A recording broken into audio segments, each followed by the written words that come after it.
আজকে সোমবার, নিরামিষ তো আমার জন্য করেছি, আর এটা মাছের ঝোল ওদের সবার জন্য করেছি। আজকে মাছের ঝোলটা ওরা খাবে। রাত্রি তো ছিলাম না, মাছগুলো ফ্রিজে ছিল, সেটাই করে দিলাম।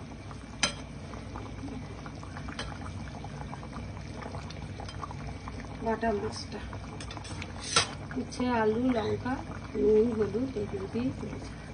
খেতে কিন্তু খুব ভালো লাগে এইভাবে। এগুলো করে খেলে করে খুব ভালো লাগে। আগে উচ্ছেগুলো ভেজে নেবে, মাছগুলো দিয়ে দেবে, পরে উচ্ছেগুলো আর মাছগুলো একসঙ্গে দিয়ে দেবে।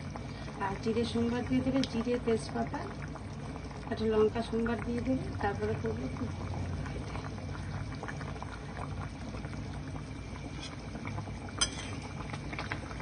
বড় বড় বাটা মাছ তো ভালো লাগে খেতে।